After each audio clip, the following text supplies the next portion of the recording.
Hello and welcome everyone to today's webinar, Pasture the Balancing Act. I'm Cheryl Burns, Project and Outreach Manager for Capital RC&D. Capital RC&D is a nonprofit organization serving South Central Pennsylvania, and one of our programs provides support for grazers in and beyond the region. This support includes educational activities such as videos, pasture walks, and webinars, as well as a grazing advisor program. Information about Capital RC&D's Grazing Support Program and details about the Grazing Advisor Program itself, including how to set up a visit with a grazing advisor, can be found on our website, capitalrcd.org.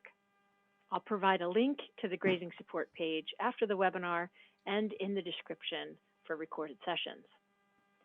It's my pleasure to introduce today's presenter, Titus Martin. Titus is a lifelong farmer and has owned and operated confinement and grazed dairy herds, but currently raises sheep in northern Franklin County. He works with the USDA NRCS as a grazing specialist and has been a grazing advisor with Capital RC&D's Grazing Advisor Program for more than 10 years. Titus helps coordinate the Franklin County grazers and shares his knowledge regularly through pasture walks, at conferences, and today via webinar. Thanks for helping us out today, Titus, and I'll turn the presentation over to you. Okay, thank you, everyone. Welcome. Today I want to talk about the balancing act to managing your pasture. So if you have land, how many cows will your land support?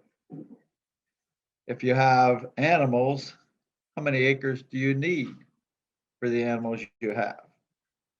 If you have weeds, you're probably overgrazing, and pasture management can help with that. Will rotational or mob grazing solve my problem? What is intensive rotational grazing? And the intensive rotational part is what I want to look at today, because it's through the intensive thinking and management that we actually can do a good job at balancing. As a side note, today in the On Pasture, if you get that, Troy Bishop, the grass whisperer from New York, has a article that says, how many animals can your pasture support? It's basically the same theory or theme that I'm talking about with balancing, and he just has a little different approach, but the exact same end and how to do it. So it's interesting that we're both talking the same thing on the same day. Let's go to page 2. Balancing act is exactly what this is all about. We have animals, then they need to eat. We have grass that can grow, but it only grows during a growing season. How are we going to balance, and what do I need to balance? And that's what this is all about. Next slide. So this is a sunny fall morning. Cows had gone out on the hill and were eating. The sun was coming up. I just had to have a picture. Next slide. As you can see, life isn't about waiting for the storm to pass. It's about learning to dance in the rain. Next page. So after the rain, we get the rainbow, promise of God for another year, green grass, the promise of the summer. And that's what gives us hope to keep moving forward. Next slide. So I want to start with dry matter versus hay equivalent. So when we talk about a a field producing 3 ton, 6,000 pounds of dry matter. If we're weighing hay or talking about hay, it's around 15% moisture. So you can see that if you're weighing hay, you're probably going to get 6,900 to 7,000 pounds. And that would equal 3 ton or 6,000 pounds of dry matter. So this just to give you an idea of how people talk about hay versus what we're talking about in total dry matter. Next slide. So how do we manage this forage that's growing? You can see orchard grass is king in our area, in our state. So I went to orchard grass. What you can see is that in the first third or 2 months of the growing season, we get about half of what we produce. And the last 4 months or 2/3 of the growing season, we get the other half. I want to note here that it shows a bump in the fall. If you don't manage it properly through the summer, you don't get the fall bump. So management is really crucial. So you'll see I say start summer management. There's two things to look at. One is, do I have enough animals to graze all of the grass in the spring? If so, I have too many for the fall. Can I remove, or the summer and the fall, can I remove part of those animals? What I've done is set my animal numbers for the summer, fall months and made hay in the spring when I had excess, and that became my winter hay. When do we want to start making the decision for how we're going to manage those last 4 months of the growing season? We need to make sure we're coming to that decision the end of June, early July. Next slide. So here again is a graph of what we're talking about. You can see in the first third of the year, cool season grass is right up there. And then the remainder of the year, it doesn't do very well. And again, that fall bump don't do well if you don't manage the summer slump. So there are several things you can do. Less animals for the fall, summer, fall, or you can grow an annual or have warm season grasses, which are perennial grasses like switchgrass. Next slide. Here you'll see marked half a day to 1 day. That's my style. I like moving often. 80% of the plant is utilized when we do it often. The biggest take home on this is we need less acres if we move every day. You can see if we take less, it takes more acres when we go longer on a paddock or less moves per month because we are not utilizing everything that's there, which means more acres. So I moved my dairy cows every half day. I move my sheep every day. But the biggest thing is to give my grass rest, similar to making hay. About 30 days in the spring, summer we get toward 45 days or more. If we cut that off at 4 inches, it has enough leaf to recover quickly, and we have not affected the root very much. And you can see on that far right when we got a lot of root, which really does help the soil structure as well as soil life. Next page. Okay, so this is what are we going to do on a daily basis when we put our cows out? It's one thing to say we get 6,000 pounds of dry matter a year, but what's in the field the day the cows are there?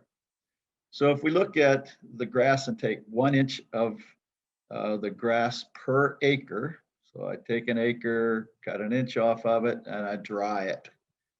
If I have clover in and it's nice and thick, 300 or more pounds dry matter per inch per acre.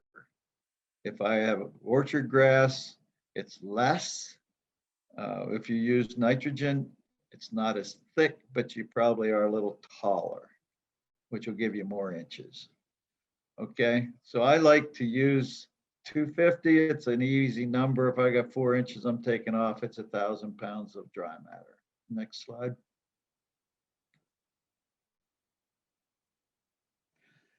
So this is just saying that if I have clover in my field, I'm going to have more plants per acre, gives me more dry matter per inch. It may not in the end be more per acre. If you're not adding nitrogen, it's probably going to be a little shorter on your inches that you have to graze, but you have more per inch. Okay, next slide.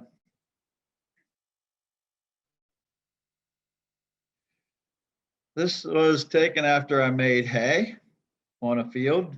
That was my excess. The next time we see a picture, you will see my stockpile, which is the other half of this particular field. This is growed back to about 7 inches. There was a day when we were told we should be grazing at 8 inches. It's really lush. The problem with it is it's low in fiber, high in protein, and it doesn't linger with the cow as well. If you're using corn silage or grain, then maybe that will work. So in this case, if I was going to save 4 inches, I'm only going to use 3 inches. If we're going to save 3 inches, I'm going to use 4 inches. So at best, I have 1,000 pounds of dry matter per acre on this piece that I'm going to use. You ask about the curly dock in the front. I don't get too concerned about the curly dock. That is a big perennial weed that just keeps coming. Cows eat it at the right stage. My sheep eat it at the right stage. And so I don't get too concerned. Where it's thick like that, it will tend to shade your grasses a little bit. But there's annual weeds that we can actually manage out of our pastures. Next slide.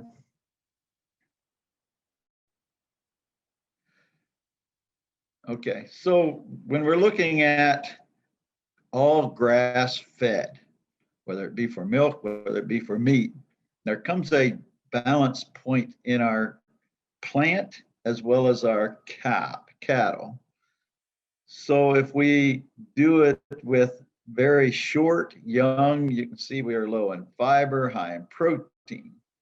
Then halfway across where we're between the boot stage and the heading stage is where it's probably at its 1 day best for the whole field. So in a case like that, we're going to start a little bit young in a field till we get to the end of the field. It'll be a little bit older, but we try to hit that number at all possible. And as I got more and more away from grains and into more and more full grass only, I leaned a little bit more toward the headed side just because it lowered my protein, increased the fiber, and the cows actually did better on it. Okay, next slide.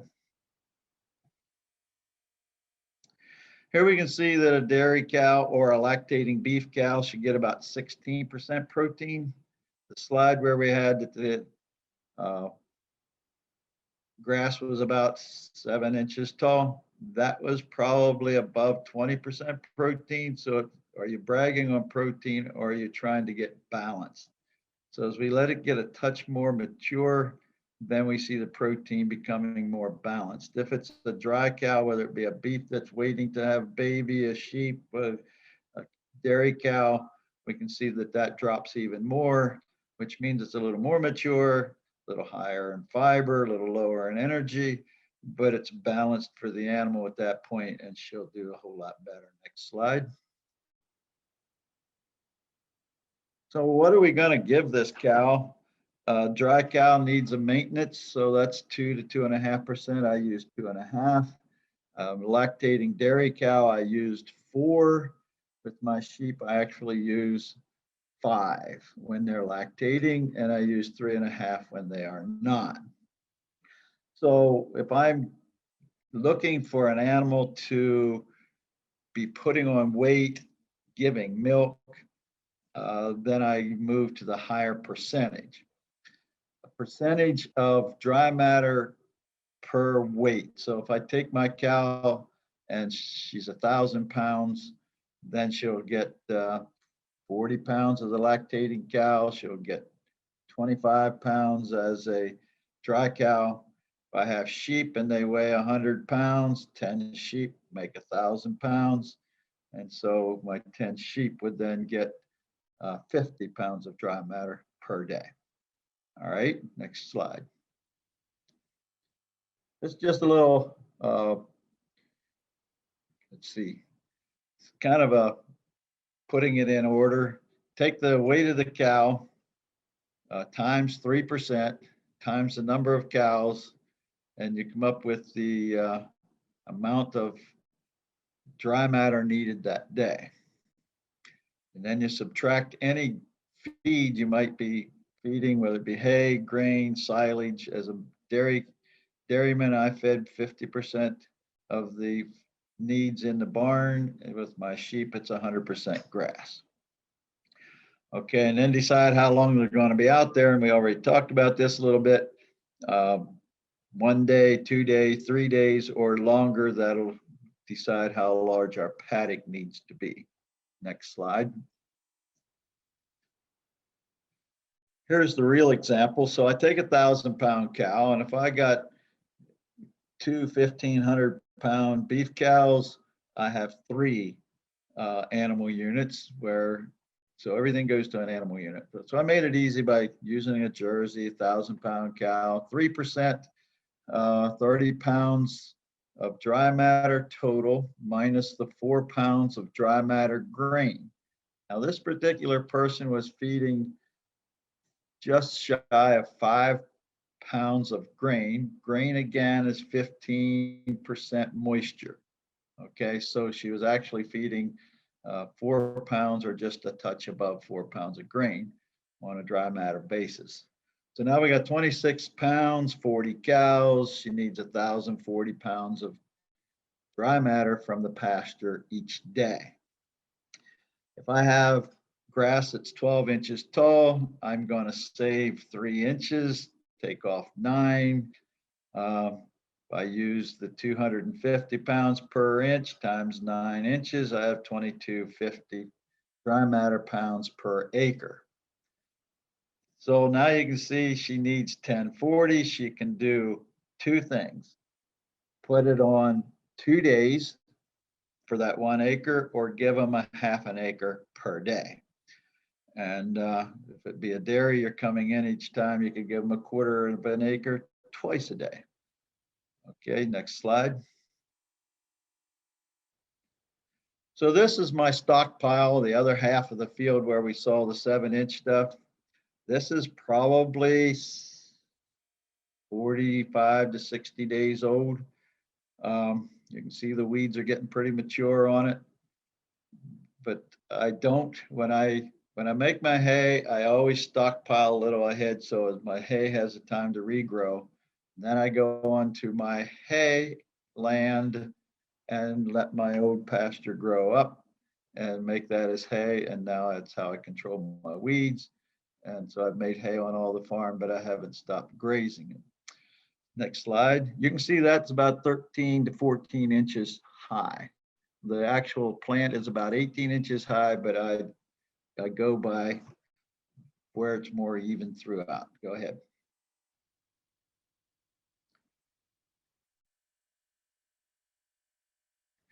Here was 12 hours later. You can see it's 5 inches left, and the cow is actually gone through the fence. I put up the back fence. I was taking down this fence. Decided I'd get a picture of it. So in 12 hours, those cows ate all of the supporting weeds, and basically what's there is the bottom side of my orchard grass at about 5 inches, and I'd call that a perfect stopping point. Next slide.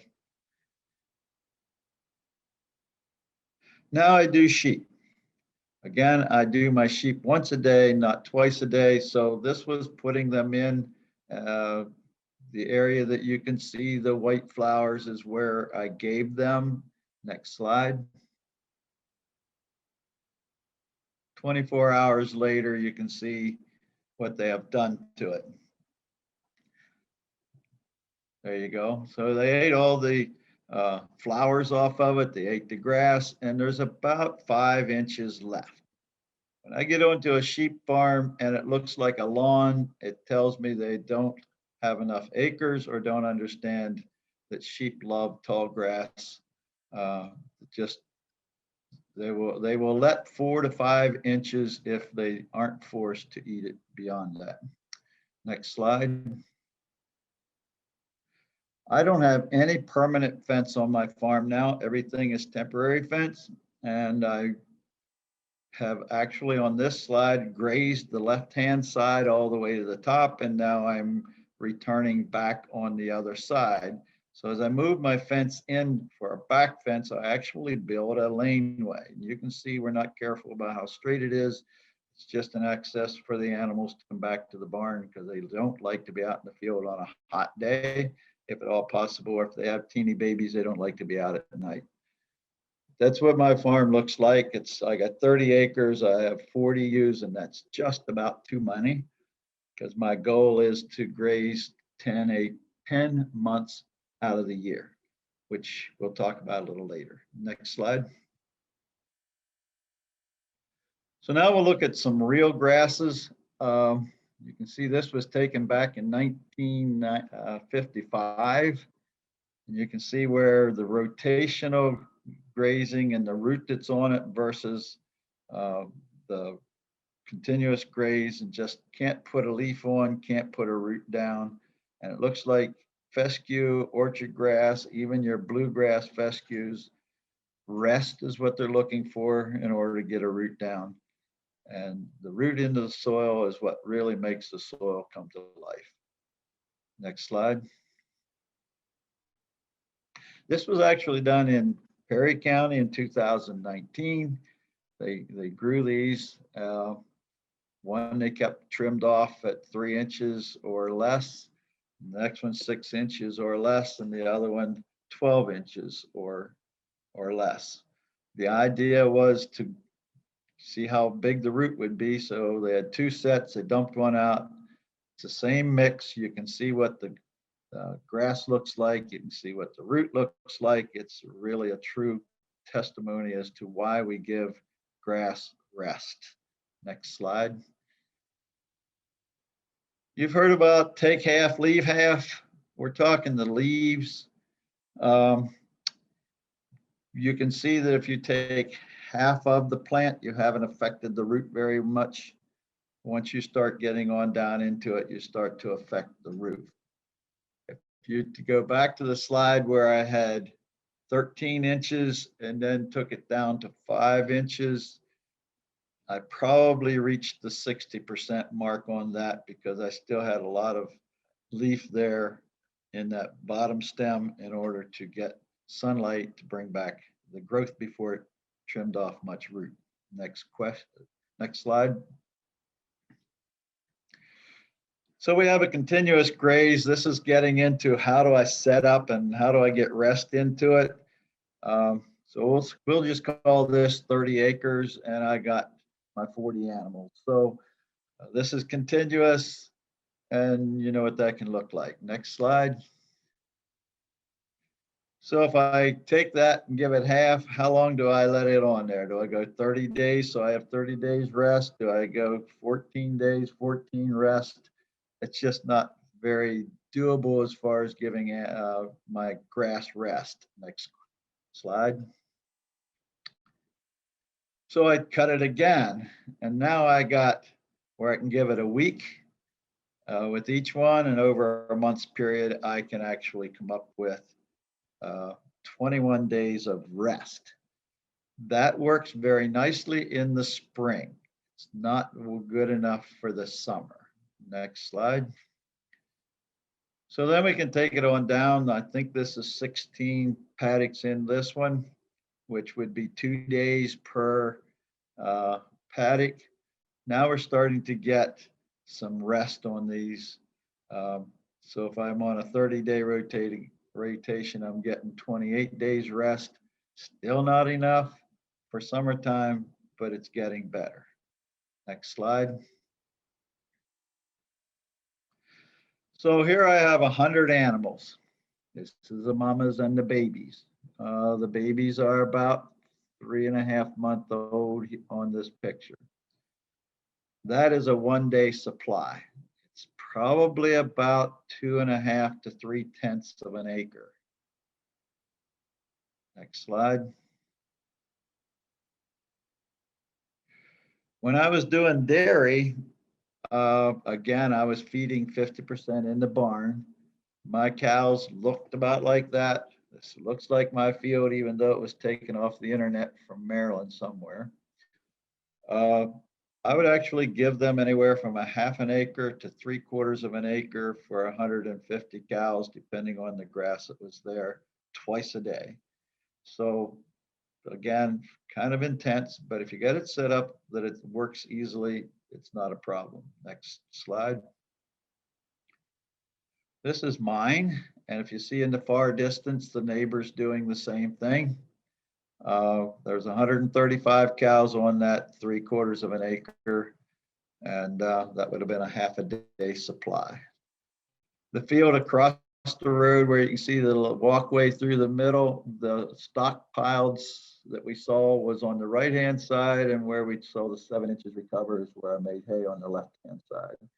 That was years in between the two, but it kind of gives you an idea of how the farm laid when I was saying we did half as hay and half as stockpile. Next slide. In this one, and I had my farm broken into 1 acre lots. So my gates were every 1 acre or about 145 feet apart. So on this one, I have the dairy cows in the close. I have some yearling heifers behind them. And then you can see up front here is where my calves were, and my winter supply of feed sitting there. So it's a picture of how you can really be intense with it and not cover a lot of acres on a 1 day period. Next slide. Okay, any questions on what we've talked about?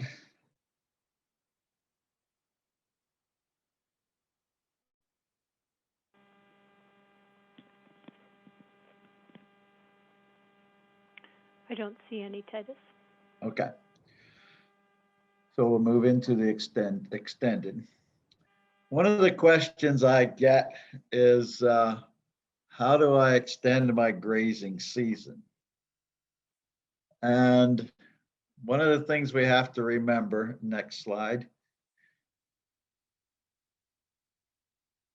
is that we only grow our grasses, our cool season grasses during the summertime, the growing season. Go ahead. There we go. So if we're going to stockpile, we need to, number one, have less acres, more acres and less animals, which means you make more hay in the spring or you move animals in and out. So the decision for stockpile comes at the end of July.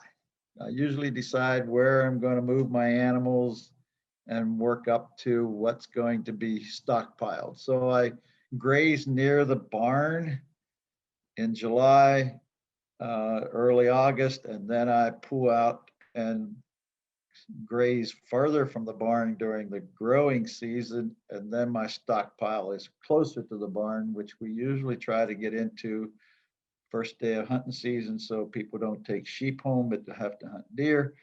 And that gives me enough. I still have about 3 weeks of grazing here for this 2020-21, largely because we lost about 2 weeks or a little more just from the deep snow. Okay, so there comes a day when you got to decide where and how. So you can't just be plugging along and all of a sudden. So I'm actually thinking about my haymaking, my grazing and so forth up to that point so that I have my animals where I want them to be, stockpiling where I want it to be. And you can see that I go for orchard grass simply because that's the king in our country. Next slide.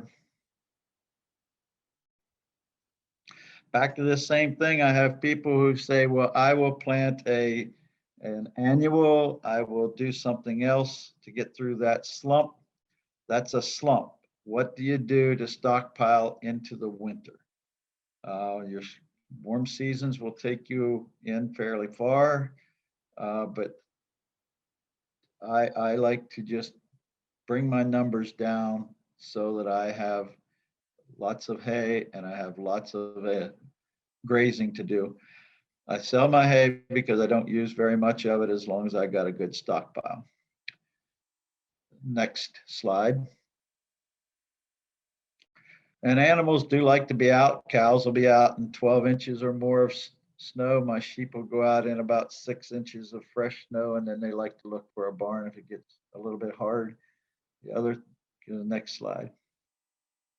The next thing is with sheep, if that little bit of snow, I think there's about 5 inches, 4 inches maybe that day. If that gets a sheen of ice on it, whether it be from melting and then refreezing or whether we get a little bit of drizzle, I lock my sheep in the barn because they will split and it's not necessary. Even the little babies, those babies there are about 2 weeks old or less, and they go right out with mother and they don't seem to mind the snow. But you have to have the grass there to give them. What I learned is that you can move the fence ahead of them. I do not back fence in the winter. A lot of times after they take the grass off, it's hard to move a fence. So I do not back fence in the wintertime. Next slide. Yes, and they will go out in the middle of a snowstorm and find stuff to eat. So there they go for a walk. Next slide. You'll notice this is November 18 and we had some snow. That's pretty far to walk. That's about 2,000 feet from the barn. You can see I got my lane there that they walk out to it. They'll go get it. They don't mind it. As you can see, I'm working my way back on the right-hand side toward the barn on my stockpile. Probably shortchanged them about Thanksgiving so they wouldn't be out that far in hunting season. Probably moved them down closer to the barn and worked my way back up to where I stopped. Next slide. So you can see a year later, it looks a whole lot different, but sheep are still out eating and enjoying life. Next slide. And the beauty of, I like to move my sheep in the evening because I like to go out when it's not so hot, and they'll stay out and eat for a long time after that. So gives you some beautiful sunsets. Next slide. And even more beauty. Next one, and I think we're done. Oh, I got a good one here. In life, we never lose friends. We only learn who our true friends are. And that is very true. If you find yourself in a difficult situation, it's your close, true friends that help you through it. Next slide.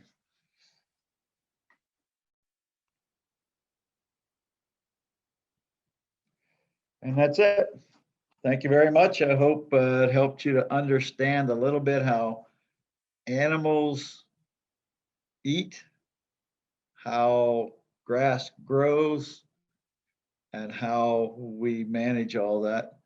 The thing to remember is whether we graze or whether we are confinement, the animal eats the same amount of food each day. just how do we present it to them so you can use it every day, no matter which way you do your feeding. Uh, Wintertime with grass hay out in the middle of the field is a great place to unroll hay if it's not too bad. So, but they're going to eat the same amount no matter what. And then how you're going to do it and manage your grass. Thank you. Thank you, Titus. So with that, I'd like to open it up for questions. Again, if you have questions, feel free to type them in the chat box. There's also a raise your hand feature if you're having issues, but we're going to try to keep it all via chat rather than opening up for voice. So we'll leave that open for a moment. Now, Titus, one question I'd like to ask is, all of this information for somebody that's trying to process it for their own operation and tying it to the grazing advisors, is this something that a grazing advisor can provide support for? Yes. That is probably one of the bigger reasons why we're here. To make all that work, you need to understand what you need, what you have, and then a way of seeing how to manage it, that it's no matter what the weather's like, you don't mind going out and taking care of it. So yes, give us a call. Love to visit your farm and help you with that. Great. And Susan asks, Titus, can you please talk about your approach with a farmer beginning or expanding their own operation, what you do first, second, third, etc.? Okay. If you invite me to your farm, first thing I want to do is learn to know you, of course. But what are your goals?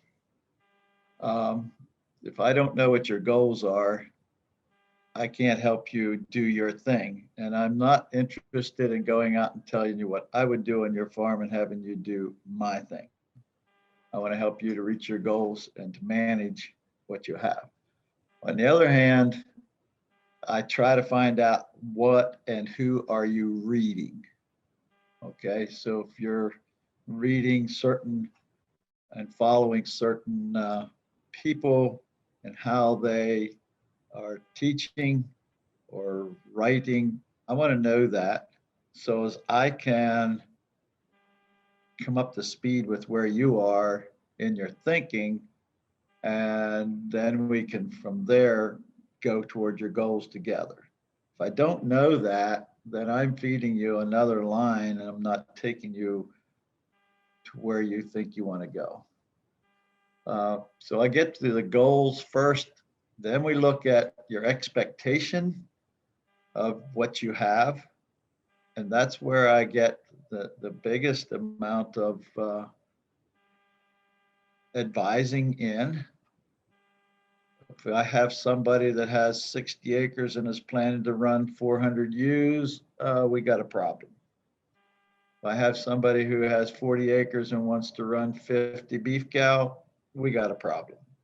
So we have to look at where they are in their goals, where they are in their expectations, and then from there, help them to understand how to balance that also as it works well. I don't necessarily look at people as beginning or advanced. I find where they are and then we go from where they are. Okay.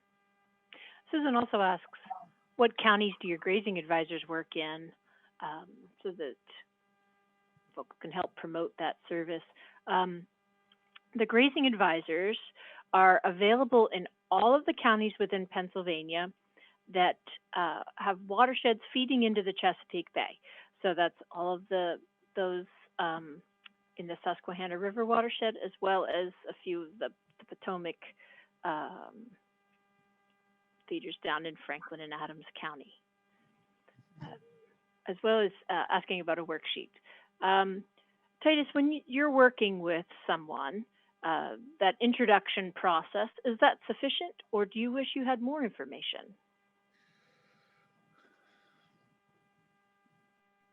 Well, good question.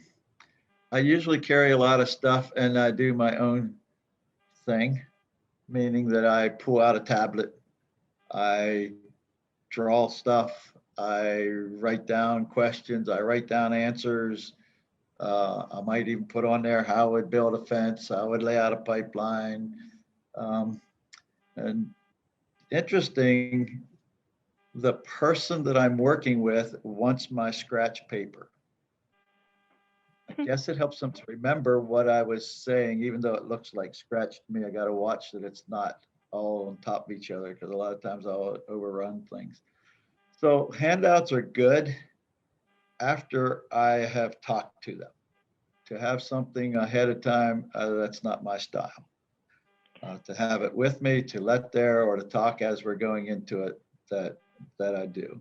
But a pencil and a clipboard is the way to go. Thank you. And Short asks, or says, thanks for the presentation, Titus. Do you always use the 3 TA dry matter for planting on an annual basis for all types of grass slash legume, or does that vary? And then how do you adjust depending on how the weather goes? Okay. Repeat that one so I have it right. I think I understand it, but go again.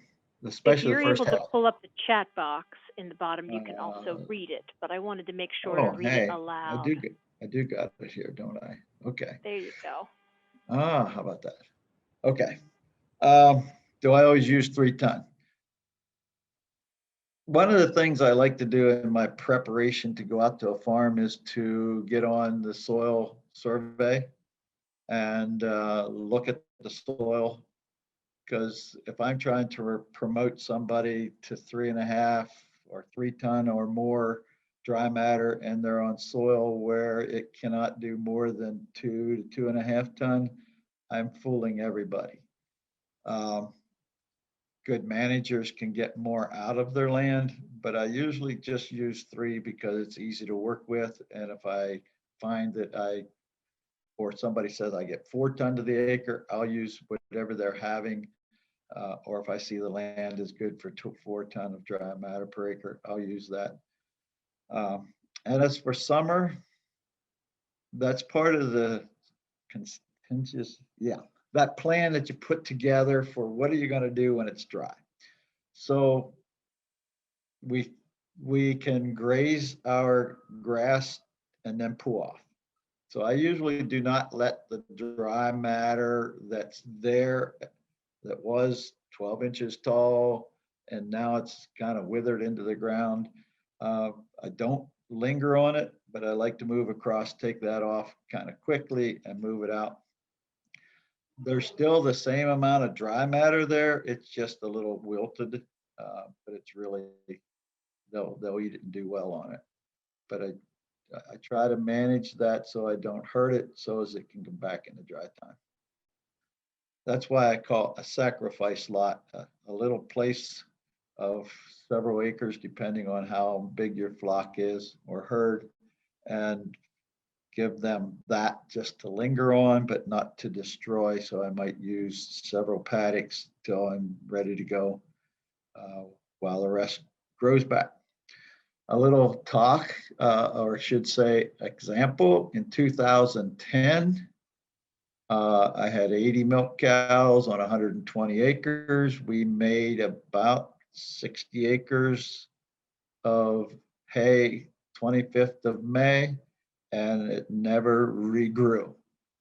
I went across it one time in September for the weeds, and after that we were done. Come 1st of November, we started selling cows. Come the end of December, we were out of business. We did not have any feed left. So even the best laid plans once in a while can catch up with you. And that was my retirement at the point rather than going into a whole lot of debt feeding cows. So drought can be forever some years.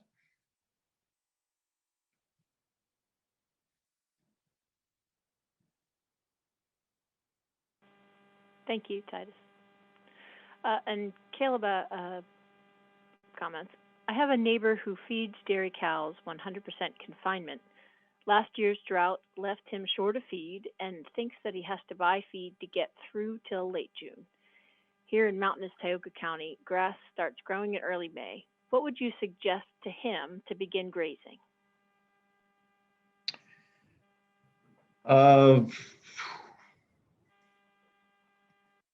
First of all, don't go out too soon on your grasses. If you have a cover crop, you can go out on that, but it's an annual. I usually hit my cover crops pretty hard, pretty early because it was going to be there and then gone. Tried to manage the soil as much as possible. So if he has a cover crop, that would be something to go out on. You could plant like an annual ryegrass that comes up quickly, and then by the end of May, that'll be ready for harvest, which gives him a quick thing. And then from there, he can plant some corn if he wants to. So the main thing is graze, but don't get out too soon that you ruin and set back the hay fields you got already.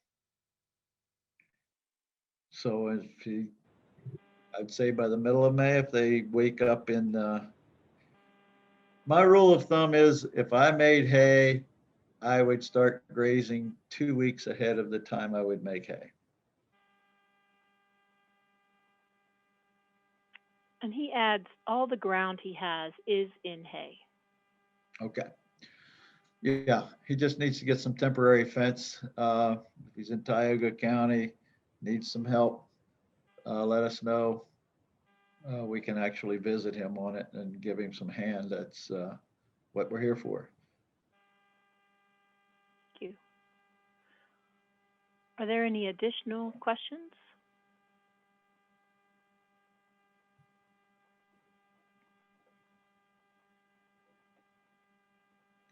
That's it. Titus, do you have any closing thoughts? Oh, here we go.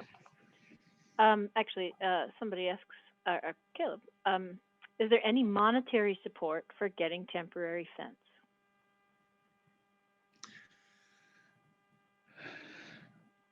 That's a good one and a tough one. Through capital grants, if everything aligns correctly and you're in the correct grant, we will supply or help with temporary fence. You have to put in application, go through all the goodies to see whether you're okay. So if he wants to be in on that, I don't know if we're going to have money to help with it now, but on the other hand, look at the dollar. The way I looked at it when I got started, I looked at the dollar it cost me to buy the fence versus what it would cost me to buy the hay. I bought the fence and walked the cow out, then my dollar went farther than buying a ton of hay. So if there's not money for it to help him out, it's certainly worth buying some good fencing, temporary fence, so that you can save the money going forward. And it'll be there for another year. And Caleb asks about the funding, if it's available anywhere. What I would recommend,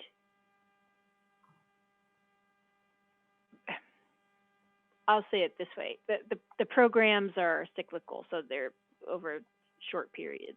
Yes. Sometimes the geographic reach of that program changes. So staying in contact, knowing what new programs are coming out, and we can certainly make sure that you receive that information, will help figure out where funding sources might be.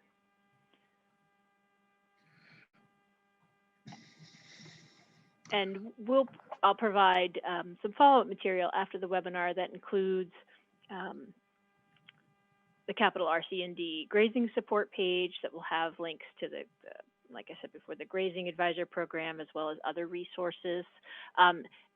And I will make sure that everybody registered for the webinar has the opportunity to receive regular newsletters and announcements about grazing activities and programs from Capital RC&D.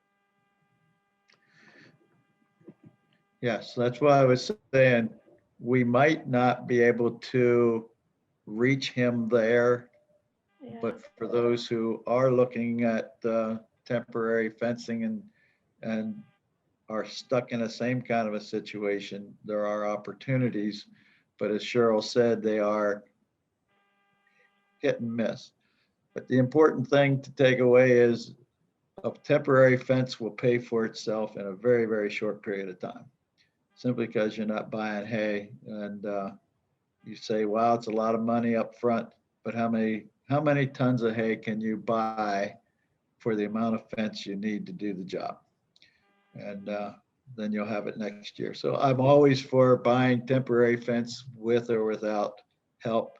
The bigger thing is buy the good fence, the good spools, the good post one time rather than being cheap up front and then having to do it all over again. I fell into that trap, so I know of which I speak. And having been through those experiences is one of the really, I think, the key features of the Grazing Advisor Program is that all of the 4 grazing advisors that we have right now are all experienced farmers, have all, as the expression goes, been there and done that. And so we hope people are able to use that resource and learn from their mistakes and also their successes. So are there any other questions? While we're waiting to see, I will say that I'd like to thank you, Titus, for taking the time today to share this presentation with us, and also to thank everybody participating live and those that are watching the recording. We appreciate your time and hope that you find these resources valuable. Again, recording of this presentation, details about Capital RC&D's Grazing Support Program, including the Grazing Advisor Program and other resources, are all available at capitalrcd.org.